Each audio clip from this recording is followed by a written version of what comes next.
안녕하세요. 반갑습니다. 김성래입니다. 오늘부터 회차별 세법 모의고사 해설 강의 시작하겠습니다. 작년에 출제된 거죠. 2021년도 시행된 32회 기출문제 한번 다뤄보겠습니다. 자,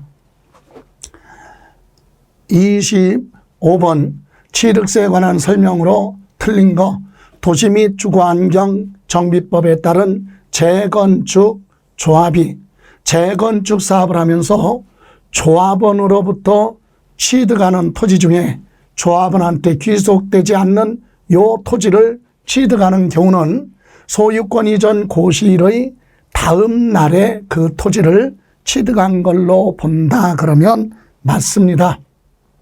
소유권 이전 고시가 되면 그 다음 날부터 소유권 이전할 수 있죠. 다음, 취득세 과세 물건을 취득한 후에 그 과세 물건이 중과세율 적용 대상이 됐다면 중과세 적용 대상이 된 날로부터 60일이죠. 60일 이내에 중과세율을 적용하여 산출한 세액에서 이미 납부한 세액이 있으면 그것을 공제를 한 금액을 추가로 신고하고 납부하면 되는데 60일 이내에 신고 납부하라. 그런데 이때 우리 여기서 틀렸습니다. 2번 왜 틀렸냐면 여기서는 가산세는 뭐하고 제외죠. 가산세 포함이 아니라 가산세는 뭐 한다고요?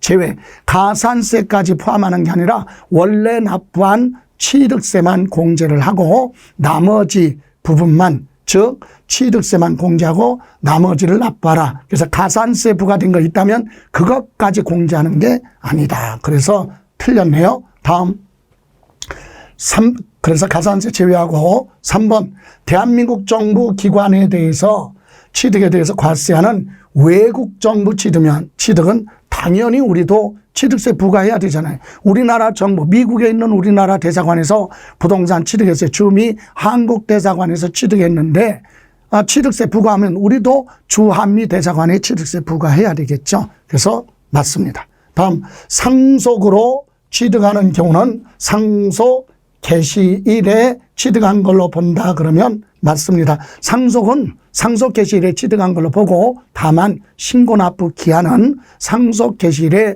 속하는 달 말일로부터 6개월 이내에 신고하고 납부하라 이렇게 되어 있죠. 다음, 부동산 취득은 민법 등 관계 법령에 따라 반드시 등기를 해야 되느냐? 아니에요. 형식상 절차인 등기를 하지 아니한 경우라도 사실상 취득하면 사실상 하면 사용수익 처분할 수 있는 소유권을 취득했다면 형식상 절차 등기 안 했어도 취득세 부과를 하죠. 취득한 걸로 본다 그러면 맞습니다. 그래서 등기 안 했어도 취득세는 부과된다. 그죠? 소유권 취득하면 이렇게 해서 틀린 건 2번이 돼요. 다음 이제 26번 소득세법상 미등기 양도자산, 등기 대상 자산을 등기 안 하고 양도하는 게 미등기잖아요. 대표적으로 부동산이에요. 그럼 부동산을 미등기 전매했다는 얘기는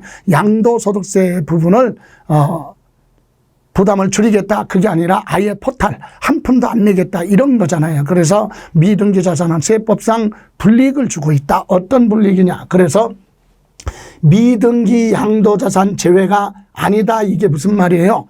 등기 안 하고 양도하더라도 부득이 어쩔 수 없어서 등기 못하고 양도하는 경우는 미등기지만 미등기로 보지 않는 예외 규정이 있는데 거기에 해당되지 않는다. 그랬으니까 순수하게 그냥 미등기다. 그죠? 이런 경우에 옳은 거 그랬어요. 자, 상가부동산 등기 안 하고 팝니다. 그러면 제일 높은 거 몇 프로? 70%. 미등기 자산은 과세표준의 70% 맞습니다. 그죠? 예. 장기 보유 특별공제 3년 이상 보유하고 양도한다면 장기 보유 특별공제 해줘야 되는데 미등기는 공제받을 수 없습니다. 맞고. 필요경비 계산공제, 필요경비 여기 계산공제는 취득 당시 가격을 실거래 가격으로 하는 게 아니라 매매 사례가액, 감정가액, 환산취득 가격 또는 기준시가로 할 때는 실제로 발생한 비용이 있어도 인정하지 않고 취득 당시 기준시가의 일정한 비율을 공제해 주는데 그게 계산공제죠. 그래서 계산공제는요, 등기를 하고 양도를 하는 경우는 100분의 3을 취득 당시 기준시가의 100분의 3을 곱해서 비용으로 인정을 해주고, 등기를 안 하고 미등기 상태로 양도한다면 10분의 1이 줄어들죠. 1000분의 3으로 갑니다. 3%와 0.3. 그래서 결론은 필요경비 계산공제 적용 안 하느냐? 아니죠. 틀렸다. 적용하는데 공제를 조금만 해준다 이 얘기죠. 그리고 기본공제는 적용하지 않습니다. 이렇게 해서 올바른 거 기억, 니은, 리을. 그래서 답은 2번이 되겠네요. 그죠? 예. 자, 이번에는 27번 지방세법상 취득세, 납세 의무에 대한 설명 옳은 거. 토지의 지목을 사실상 변경을 했다. 토지의 형질 변경, 토지의 형태가 바뀌었어요. 그래서 그 가액이 보였다면, 증가했다면 그것도 소유권 취득은 아니지만, 취득한 행위는 아니지만 기존에 있던 자산 가치가 증가되는 경우는 취득한 걸로 보지 않는다 그랬는데 요거 틀렸죠. 취득으로 봅니다. 취득으로 본다. 그래서 요거는 취득으로 보죠. 무슨 취득? 간주 취득이에요. 간주 취득. 그래서 취득세는 참고로 1000분의 20, 2%로 특례세율로 취득세 과세하죠. 자, 2번 상속회복 청구소에 의해서 법원의 판결에 의해서, 그죠? 확정 판결에 의해서 특정 상속인이 당초 상속분을 보였어요. 초과하여 취득하는 경우에는 상속분이 감소한 상속인으로부터 증여받아 취득한 걸로 본다 그런데 요거 잘못됐습니다. 증여로 보지 않죠. 왜 그렇습니까? 당사자들끼리 상속 등기한 후에 협의에 의해서 나눠 갖는 것, 재분할하는 경우는 지분이 증가한 자는 감소한 자로부터 별도로 증여로 봅니다. 증여. 그런데 법원의 확정 판결 등에 의해서 소유권 이전하는 건 별도로 증여로 보지 않죠. 그래서 증여로 취득한 걸로 본다. 틀렸습니다. 다음 3번 권리의 이전이나 행사에 등기 또는 등록이 필요한 재산하면 대표적인 것이 부동산이죠. 부동산을 직계존속 부모와 서로 교환을 했어요. 누구랑 교환을 하든, 배우자 직계존비속 간에 교환을 하든, 타인과 타인 간에 교환을 하든 대가성이 오가는 거잖아요. 그래서 무상이 아니라 유상. 요거 틀렸네요. 그죠? 예, 뭘로? 유상거래로 봅니다.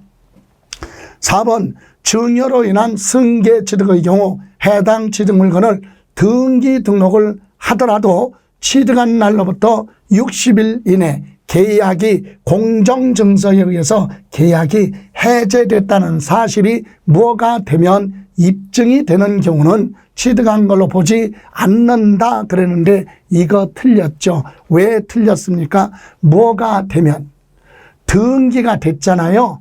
등기가 되고 나서 계약이 해제됐어도 그건 취득으로 봅니다. 이미 뭐가 됐으면 등기가 된 후에 계약이 해제됐을지라도 그건 취득한 걸로 본다. 그래서 취득한 걸로 보지 않는다. 취득한 걸로 본다. 그래서 틀렸죠. 다음 5번 증여자가 배우자 직계존비속이 아닌, 부모 자식이 아닌 증여자의 채무를 인수하는 부담부 증여. 항상 부담부 증여하면 키워드가 채무예요. 그 채무액 부분은 증여가 아니라 보다 매매다. 그래서 취득세에서는 채무 부분은 유상거래로 취득한 걸로 본다. 양도소득세에서는 증여가 아니라 양도로 본다. 그래서 취득세니까 채무 부분은 부동산을 유상으로 취득한 걸로 본다. 그랬으니까 맞는 지문이 되죠. 답은 5번이 됩니다. 참고로 부모 자식 간에, 부부 간에 부담부정에는 전체가 다 뭘로 가느냐? 증여로 추정합니다. 다만 채무도 객관적으로 국가 등에 관련된 채무로 입증되는 경우에 한해서만 부분적으로 부담부증여를 인정해주고, 그렇지 않은 경우는 배우자 직계존비속은 전체가 다 증여로 갑니다. 예, 이렇게 해서 올바른 건 5번이 됐네요. 자, 그럼 이제 28번으로 갑니다. 지방세법상 다음에 적용하는 재산세의 표준세율이 가장 높은 것, 그래서 단 재산세 도시지역부는 제외하고 지방세 관계법에 의해서 특례사항은 고려하지 말고 기본세율을 얘기합니다. 그럼 1번 과세 표준이 5천만 원인 종합합산 과세 대상 토지는 1000분의 2부터 1000분의 5까지인데 첫 단계 5천만 원인 경우는 이하는 1000분의 2입니다. 1000분의 2. 그리고 과세 표준이 2억 원인 별도 합산 과세 대상도 세율은 1000분의 2죠. 1000분의 2부터 1000분의 4까지. 그래서 별도 합산, 종합 합산, 금액으로 봤을 때는 별도 합산이 부담이 적죠. 다음, 과세 표준이 1억 원인 광역시 군지역의 농지법에 따른 농업법인이 소유하고 있는 농지로서 과세 기준을 현재 실제로 영농에 사용하고 있다, 농사 짓고 있다면 그건 투기가 아니죠. 농업법인이 소유하고 있는 농지는 분리과세 대상입니다. 분리과세 가서 아주 낮은 세율이죠. 1000분의 얼마? 0.7. 제일 낮은 세율을 적용합니다. 저율. 다음, 과세 표준이 5억 원인 수도권 정비계획법에 따른 과밀억제권역 아니라 밖에, 과밀억제권역 안에서는 표준세율의 5배로 5년 동안 중과세 하죠. 근데 과밀억제권역 밖에 읍면지역에 있는 공장 건축물에 대해서는 1000분의 2.5입니다. 기본 일반 건축물 1000분의 2.5, 0.25죠. 그죠? 그런데 과밀억제권역 안에 주거지역에 공장이 있다면 1000분의 5가 됩니다. 그래서 1000분의 2.5. 5번. 과세 표준이 1억 5천만 원인 주택, 별장은 제외하고 1세대 1주택에 해당하지 않는다. 그러면 1000분의 얼마? 1.5 이렇게 갑니다. 이 세율까지는 다 기억할 수 없지만 가장 높은 세율하니까 1000분의 얼마? 2.5. 답은 4번이 되겠네요. 그래서 수도권 정비법 과밀억제권역 외에 읍면지역에 있으면 1000분의 2고, 만약에 무슨 지역? 시지역 주거지역에 있다면, 주거지역 등에 있다면 그때는 1000분의 5로 갑니다. 공장 건축물. 자, 이렇게 해서 답은 몇 번? 4번이 되겠습니다. 자, 오히려 이렇게 세율 부분을 기억하기가 굉장히 어려운 부분이죠. 예.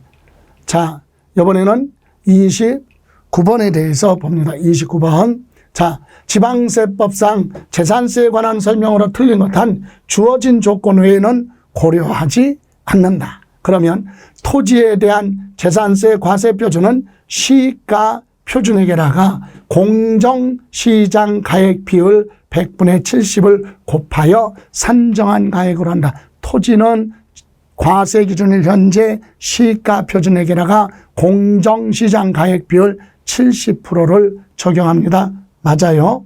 예. 다음 2번 지방자치단, 그래서 1번은 맞고 2번 지방자치단체가 1년 이상 공용으로 사용하는 재산으로서 무료로 사용하는 경우는 비과세하지만 유료잖아요. 유료. 그죠? 국가나 지방자치단체가 다른 사람 개인 재산을 대가를 주고 1년 이상 사용하고 있으면 재산 소유자는 당연히 수익을 하고 있으니까 재산세 부과한다. 맞습니다. 그러나 만약에 무료로 사용하고 있다면 그거는 과세하지 않는다. 그죠? 예. 자, 3번. 재산세 물납 신청을 받은 시장 군수구청장은 물납을 허가하는 경우 물납을 허가하는 부동산의 가격은 물납 허가하는 날 현재 시가로 한다. 요건 틀렸습니다. 어디서 틀렸냐면 물납하는 재산은 항상 언제 과세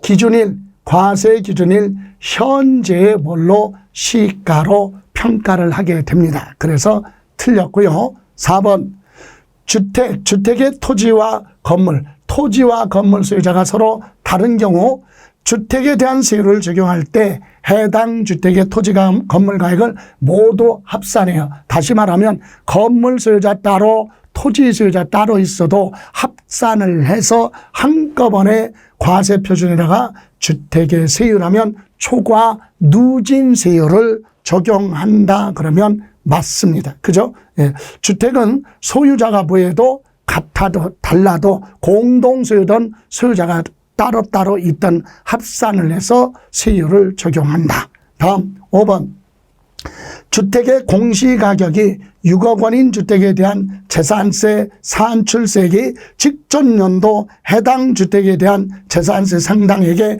100분의 110을 초과하는 경우에는 100분의 110에 해당하는 금액을 해당 연도 징수할세액으로 한다. 세부담 상한제도 맞죠? 주택은요 3억 이하는 100분의 105, 3억 초과 6억 이하는 100분의 110, 6억을 초과하는 주택은 100분의 130을 초과할 수 없도록 세부담 상한제도가 있죠. 그래서 6억이니까 6억 이하에 들어가죠. 100분의 110 이렇게 해서 틀린 건 몇 번이라고요? 3번에서 틀렸다. 그죠?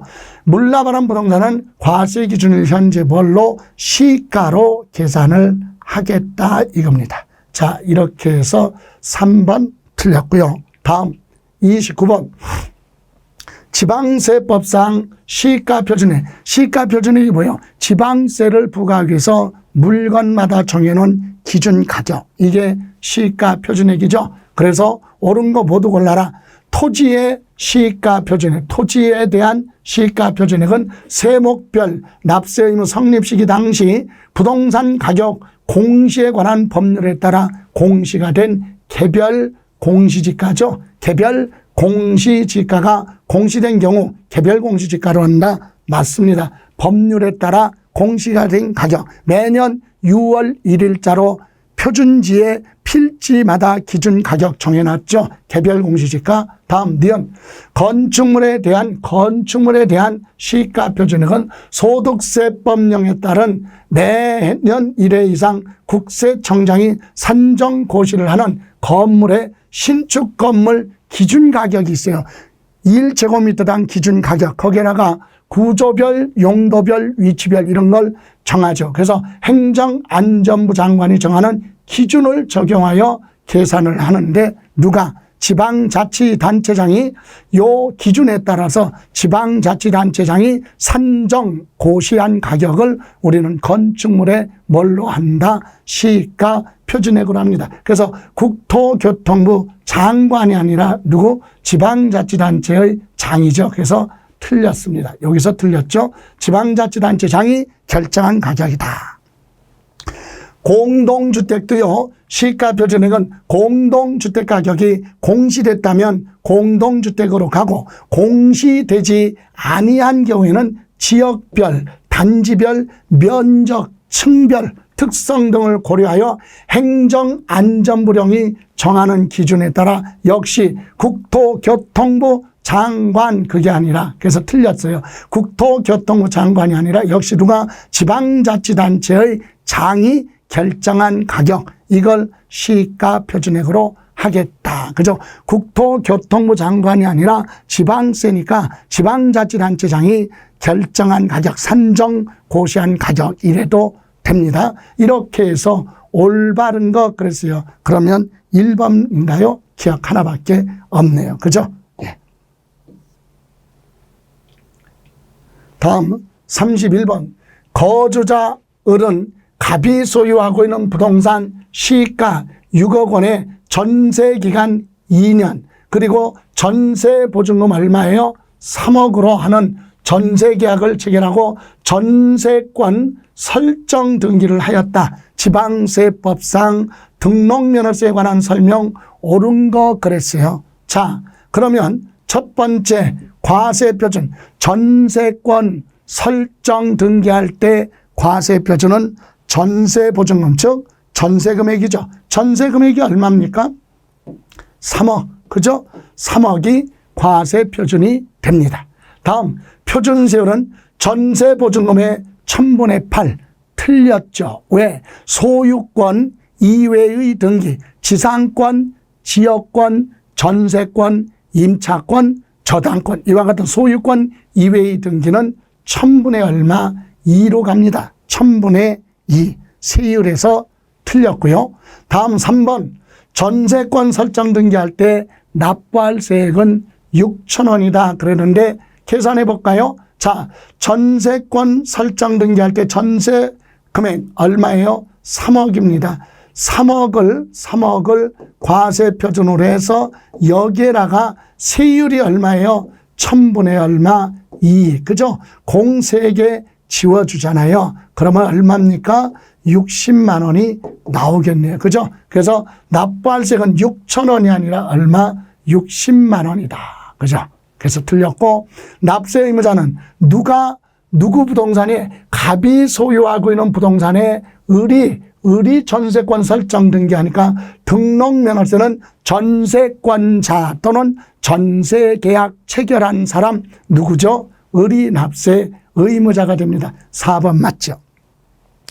납세지는 갑의 주소지다. 취득세, 등록면허세, 재산세는 부동산이 주로 관련해서 물세죠. 물세. 물건 중심이에요. 그래서 납세지는 갑의 주소지가 아니라 부동산의 소재지죠. 부동산이 있는 곳, 소재지, 여기를 납세지로 한다. 그래서 우리 33회 시험에서도요, 등록면허세는 하나로 대입을 시켜요. 전세권, 이와 같이 전세권 아니면 임차권으로 응용해서 임차권 설정 등기 납세 의무자는 누구냐?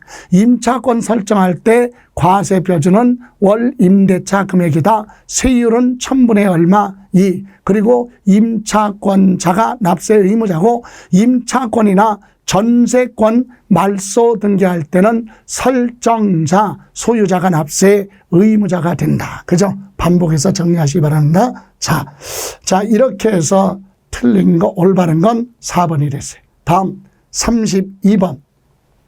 거주자인 개인 갑이 을로부터 부동산을 취득하여 보유하고 있다가 병에게 양도 팔았다. 갑의 부동산 관련 조세 납세 의무에 관한 설명으로 틀린 거 주어진 조건 외에 고려하지 않는다. 지금 누가 을로부터 부동산을 취득했어요. 을이 가지고 있는 부동산을 갑이 뭐했어요? 취득을 해서 누구한테? 병한테 뭐했다? 양도를 했다. 이 얘기잖아요. 그죠? 자, 부동산을 취득을 했어요. 누가? 갑이. 그래서 병한테 양도했다. 이때 갑이 을로부터 뭐 받았다면, 증여받았다면 계약일에 취득한 걸로 보고 납세 의무가 성립한다. 무상하면 계약일, 상속은 상속 개시일. 그래서 맞죠? 예.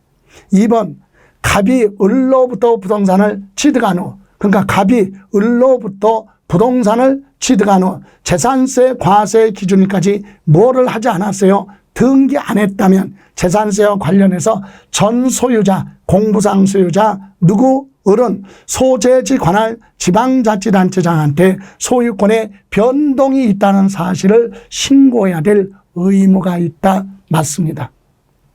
공부상 소유자는요, 상대방 매수자가 소유권 이전 등기 안 했습니다. 등기가 안 됐으면 과세 기준일이죠. 요거 개정됐어요. 올해서부터 과세 기준일이에요. 과세 기준이라면 6월 1일이죠. 과세 기준일로부터 며칠, 10일이 아니라 15일이죠. 15일 이내 물건의 소재지 관할 시장군수구청장한테 증거 서류를 갖춰서 반드시 무엇을 하라? 신고를 하라. 참고로 맞습니다. 다음 3번.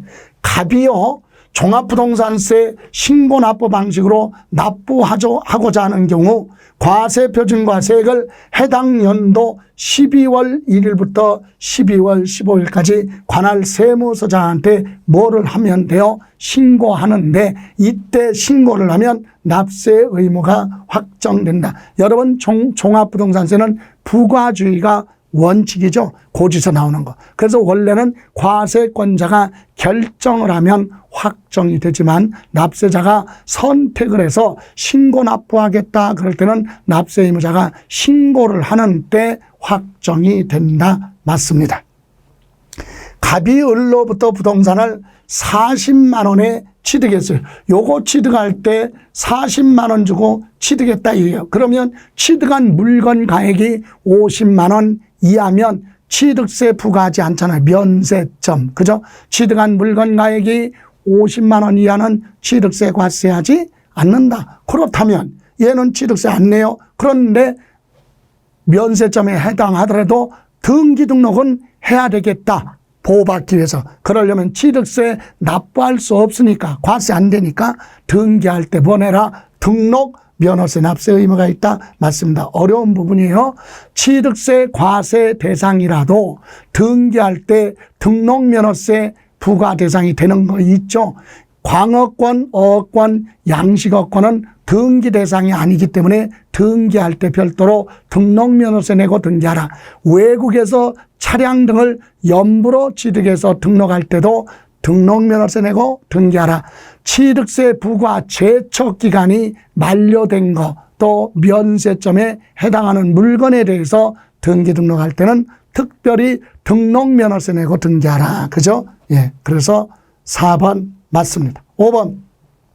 양도소득세 예정신고만으로 갑의 양도소득세 납세 의무가 확정되지는 않는다. 여기서 틀렸습니다. 왜? 이거 왜 다른 소득이 없으면 예정신고하면 그걸로 확정신고 안 해도 그걸로 끝나버립니다. 그렇죠? 그래서 예정신고만 했으면 다른 소득이 없으면 다른 행위가 없다면 당연히 확정신고할 필요가 없기 때문에 그걸로 확정이 되죠. 그래서 확정되지 않는다. 여기서 틀렸습니다. 그죠? 예.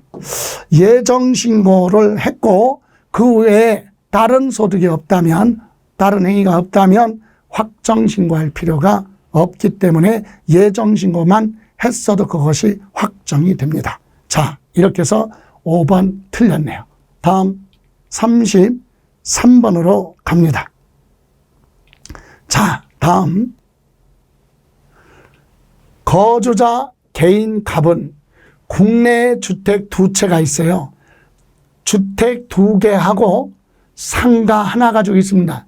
이렇게 각각 보유하고 있다. 갑의 2022년 귀속 재산세 및 종합부동산세에 관한 설명으로 틀린 것. 단 갑의 주택은 종합부동산세법상 합산 배제 주택에 해당하지 아니하며 종부세 과세 대상에서 제외되는 주택이 아니다. 그러면 과세 대상이다. 이거죠. 그리고 지방세 관계법상 재산세 특례나 감면 규정 없으니까 정상적으로 부과를 한다. 그럼 1번 갑의 주택에 대한 재산세는 주택별로 표준세율을 적용한다.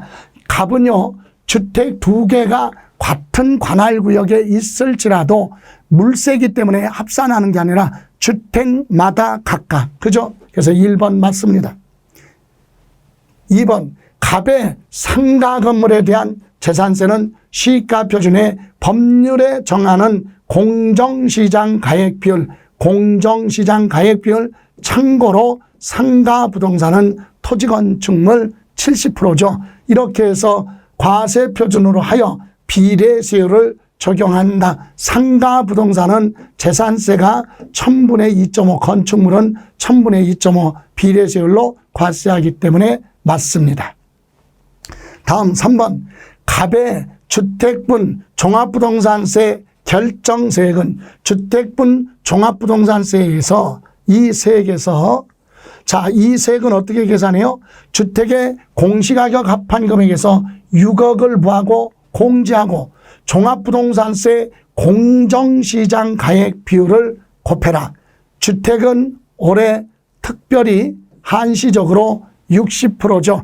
100%였는데 5월 10일자 새 정권이 들어오면서 종합부동산세 주택은 공정시장 가액 비율을 특별히 60%로 규정했습니다. 개정됐죠? 개정해서 한시적으로 60% 이렇게 해서 여기에다가 재산세 표준산실에 따라 계산한 재산세를 공제 여기서 틀렸네요. 여기에다가 뭐 곱하기 종합부동산세 종부세에 대한 세율을 적용해야죠. 세율이 나오면 그 세액에서 재산세 산식에 따라 납부한 재산세가 있으면 그걸 뭐한다? 공제를 한다. 그래서 요 지문은 틀렸다. 어디서 틀렸다고요? 여기서 틀렸어요. 여기 재산세 표준세율이 아니라 종부세 세율을 적용해서 나온 세액이 나오면 여기서 재산세 표준세율에 따라 납부한 재산세액을 여기서 뭐한다? 공제를 하죠. 일단은 종부세 계산하려면 합산한 금액에서 6억을 공제하고 공정시장 가액비를 곱하고 종합부동산세에 대한 세율을 곱해야 될 거 아니야. 그래서 뭐가 나오면 종부세가 나오면 거기서 재산세 납부한 거 빼고 나머지만 납부하라. 그래서 이 부분이 잘못됐습니다. 그럼 4번 갑의 상가 건물에 대해서는 종합부동산세 과세 대상이 아니죠. 맞습니다. 종합부동산세 과세 대상은 전국에 있는 주택 별장 빼고 그리고 종합합산 토지 별도 합산 토지 이것이 과세 대상이 되고 공장 건축물이든 상가 등의 건축물이든 주택을 제외한 건축물은 과세 대상이 아닙니다. 다음 5번 갑의 주택에 대한 종합부동산세는 갑이 보유한 주택의 공시가격 합한 금액에서 6억을 공제한 금액의 공정시장 가액비율을 곱하여 계산한 금액에다가 초과 누진세율을 적용합니다. 그래서 맞죠. 참고로 주택의 공정시장 가액 비율은 올해 60%로 한시적이다 그랬어요. 자, 이렇게 해서 틀린 건 3번에서 잘못됐습니다. 다음 34. 종합부동산세법상 1세대 1주택에 관한 설명 옳은 것. 1번 과세 기준일 현재 1인과 세대원 중 1인과 그의 배우자만이 이 얘기는 뭐예요? 부부가 공동으로 주택 하나를 소유하고 해당 세대원 및 다른 세대원이 다른 주택이 없습니다. 이런 경우는 신청하지 않더라도 공동의 1주택자를 해당 1주택자 납세 의무자로 한다. 요거 틀렸습니다. 왜? 별도로 뭐를 하지 않았어요? 신청하지 않더라도 틀렸죠. 1세대 부부가 공동 소유하고 있는 1주택자는 1주택자로 적용받겠다라고 신청서를 제출했을 때만 1세대 1주택자로 인정이 됩니다. 그런데 신청하지 않더라도 틀렸고 다음 합산 배제. 합산 배제 신고한 문화재보호법에 따른 등록 문화재에 해당하는 주택은 주택수 계산에서 뭐한다? 제외한다. 요건 맞습니다. 임대사업자로 등록된 주택이나 또 등록 문화재에 해당하는 주택은 주택수 계산에서 뭐한다? 제외. 다음 3번. 한 세대가 일반 주택과 합산 배제 신고한 임대주택을 각각 한 개씩 소유하고 있는 경우 해당 일반 주택에 그 주택의 소유자가 실제로 거주하지 않더라도 1세대 1주택자에 해당한다? 아니다. 실제로 거주하고 있어야 되는 거죠. 틀렸고 4번 1세대 1주택자는 주택의 공시가격 합산한 금액에서 자 요거는 지금 이것도 5월 10일자 시행령이 7월 10일 날 오늘이 7월 12일인가요? 예, 7월 11일까지 입법 예고 기간이 끝났어요. 이번 주 안에 아마 공표가 될 거 시행령. 그래서 1세대 1주택은 앞에서 얼마 8억을 공제한 금액에서 다시 6억을 공제하라. 그래서 1세대 1주택은 도합 얼마 14억을 공제합니다. 그래서 14억, 공시가격 14억을 초과하지 않으면 종부세 납세 의무가 없죠. 그래서 4번 틀렸어요. 예. 그래서 먼저 공시가격 합계에서 이렇게 되죠. 공시가격 합계액에서 8억을 먼저 공제하고 여기서 6억을 공제합니다. 이렇게 해서 여기다가 공정시장 가액 비율도 몇 프로? 60%. 이렇게 해서 과세 표준을 계산한다. 그래서 도합 14억이다. 그죠? 5번 1세대 1주택자에 대하여 주택분 종합부동산세 산출세에서 소유자의 연령별에 대한 주택 보유 연령과 그리고 주택의 무슨 기간 보유 기간에 따른 공제율 합계가 100분의 얼마 70 범위 내에서 중복해서 공제한다. 틀렸죠. 얼마? 100분의 80이에요. 80% 범위 내에서 뭐 할 수 있다? 중복해서 공제받을 수 있다. 연령별 공제는 최고가 70세 이상이면 40%, 그리고 보유기간은 15년 이상 보유했으면 50%, 합이 최고가 90%지만 공제율 80% 범위 내에서 중복 공제가 가능하다. 이렇게 해서 올바른 건 2번이 됩니다.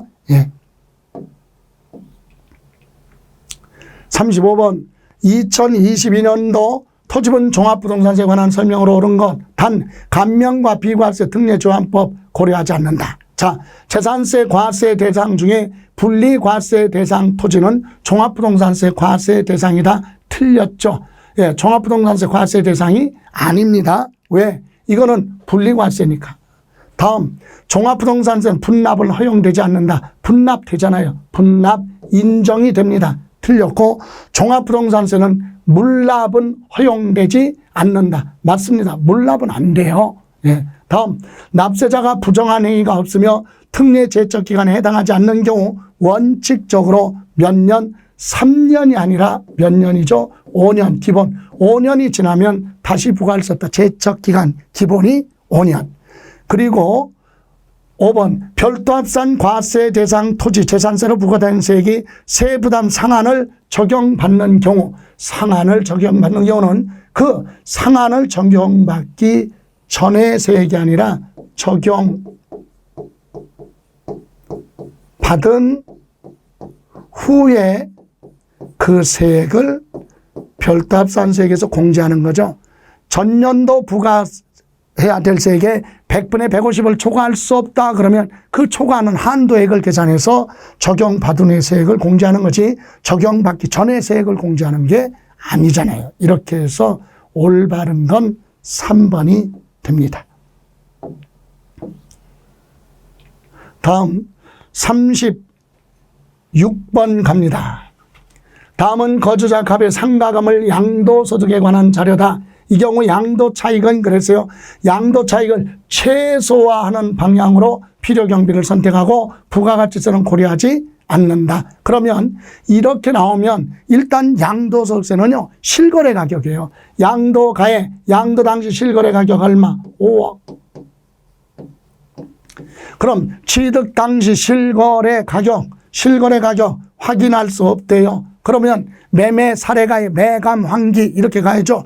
매매 사례가액이 없으면 계산합니다. 매매 사례가액은 어떻게 하느냐. 여기 보실래요? 자, 취득할 때 당시 기준시가가 2억이었는데 양도할 때 당시 기준시가가 4억이니까 몇 배? 2배가 상승했다. 그러면 취득할 때 가격은 모르지만 2배가 올라서 5억의 매매가 이루어졌다. 둘로 나누니까 절반 얼마?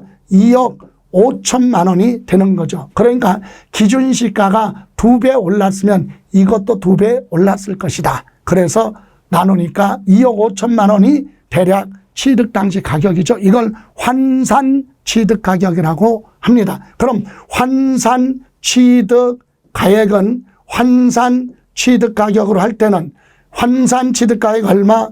2억 5천만 원에다가 필요 경비 계산 공제가 있죠. 취득 당시 기준시가 얼마죠? 2억. 2억에 등기가 됐으니까 몇 프로? 3%. 이것을 필요 경비로 더하라 이겁니다. 그러면 2억에 3%면 얼마? 2, 3은 600만 원이 되네요. 그죠? 그러면 환산 취득 가격으로 했을 때 요거 다 더하면 2억 5,600만 원. 그죠? 그런데 이때 최소화하는 방법에 특례가 있어요. 이때 자본적 지출과 소개비 요 실제로 들어간 비용이 2억 6천만 원이다. 실제 들어간 비용이 2억 6천만 원이면 요 둘 중에 금액이 뭐한 거? 큰 것을 적용한다. 큰 것으로 적용한다. 이것이 특별한 규정이에요. 취득 당시 가격을 환산 취득 가격으로 할 때는 이렇게 해서 나온 요 금액하고 실제로 들어간 비용을 비교를 해서 금액이 뭐한 거? 큰 걸로 가야 매매 차익이 적게 나오겠죠. 그래야 세부담을 줄여준다. 그래서 지금은 환산 취득 가격에 의한 필요 경비하고 실제로 들어간 비용 비교했더니 실제로 들어간 비용이 더 커요. 그래서 여기에 2억 얼마 6천만 원을 필요 경비로 하겠다. 그러면 얼마? 2억 4천만 원이 바로 뭡니까? 양도 차익이 되겠죠. 그래서 답은 몇 번? 2번이다. 그죠? 이게 양도 차익을 최소화해 주는 특례 규정이에요. 취득 당시 가격을 환산 취득 가격으로 할 때는 환산 취득 가격에다가 계산 공제 금액을 더한 금액하고 실제로 지출한 비용을 비교를 해서 둘 중에 큰 것으로 인정해 주겠다. 이거죠. 예. 이렇게 해서 실제로 이때는 계산하기가 어려웠었기 때문에 계산 문제 나오면 많은 분들이 그냥 시간 낭비니까 포기하고 간 경우가 많았어요. 자, 37. 소득세법상 과세 대상 자산 양도 또는 취득식이 틀린 거, 도시개발법에 따라 교부받은 토지 면적이 환지 처분에 의한 권리 면적보다 증가되거나 감소됐다. 증환지, 감환지가 발생했으면 그것은 환지 처분 공고가 나면 다음 날 취득 또는 양도한 걸로 보는 거죠. 그래서 환지 처분 공고가 있는 날에 다음 날 그랬으니까 이거 틀렸네요. 그죠? 환지 처분 공고가 있는 날에 다음 날 있는 날의 다음 날 뭐한 걸로 취득 또는 양도한 걸로 보기 때문에 틀렸고 2번 기획재정부령에 정하는 장기할부 조건은 셋 중에서 소유권 이전 등기 접수일 또는 인도일, 사용 수익일 중에서 보한 날, 빠른 날 맞습니다. 다음 허가를 받지 않고 자기가 건설한 건축물은 사실상 사용하는 날, 전기수도 가스가 공급된 날 맞습니다. 민법 규정에 따라 부동산 소유권을 취득하는 거 점유시효 취득이죠. 점유시효 취득은 점유를 보한 날, 개시한 날부터 이미 취득한 걸로 봅니다. 또 대금 청산한 날이 분명하지 않으면 등기부에 기재된 등기등록 접수일 또는 명의 개서일로 가지요. 이렇게 해서 1번 증환지 감환지는 환지 처분 공고일 다음 날. 그럼 증환지 감환지 그런 단서가 없으면 환지 받기 전 토지의 취득일. 이렇게 해서 1번이 틀렸습니다.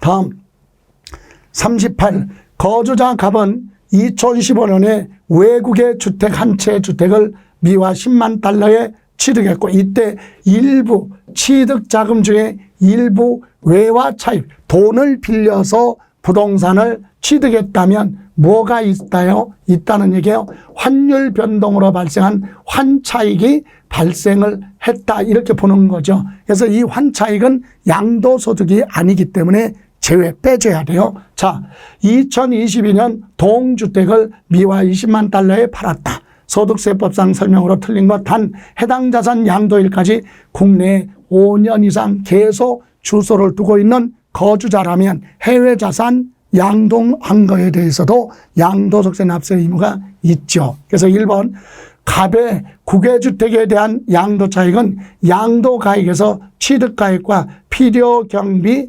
계산공제를 차감하여 계산한다. 요거 틀렸습니다. 왜? 필요경비 계산공제액이 아니라 필요경비 취득가액에다가 자본적 지출을 하고 무슨 비용?